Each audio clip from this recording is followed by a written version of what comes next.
د مشر په حواله سره تازه معلومات دا دي چې مشر یې نن سهار تقریبا 8 بجې او 20 منټه باندې د اسلام آباد په ټي سي کورټ کې پیش کړلو.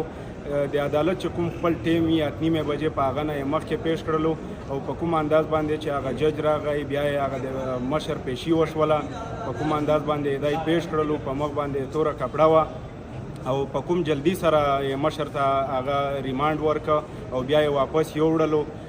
نو د دغه نه دا ظاهریږي چې دا جج صرف د مشر د پیشې دپاره د وخت نه مخکې راغی او داسې په جلدي کې دا کار وکړ.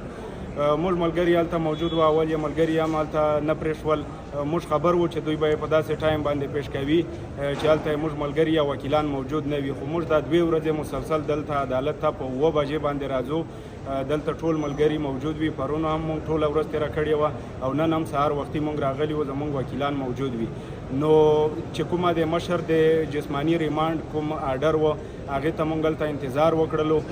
موږ ورته وویل چې دغه آرډر موږ ته راکړي، دغه به بیا موږ د خپلو وکیلانو سره مشوره کوو چې دغه موږ چلنج کوو یا بله کومه قانوني لار وي هغه به موږ خپلوو.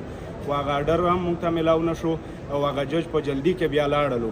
نو موږ ته یې وویل چې تاسو ته به سبا دغه آرډر میلاویږي، هغه آرډر موږ ته میلاو نه شو. نو دغه صورتحال دی. او بل یو خو دا ده چې مشر یې 2 ورځې بعد مطلب پیش کړلو. په قانون کې دا ده د پاکستان د آئین مطابق چې څوک ونیول شي هغه به په 24 غنټو کې ته په عدالت کې پیش کوي. مشر یې 2 ورځې پس پیش کړلو او بیا یې 7 ورځې هغه ته ریمانډ ورکړلو.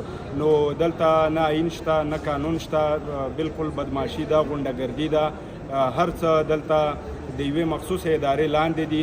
نو دغه خلاف به انشاءالله موږ په هر محاذ باندې خپل مزاحمت به مجاري وي، که هغه د عدالت د لارې وي او یا هغه د عملي مزاحمت د لارې وي، د احتجاجونو د جلسې په حواله سره.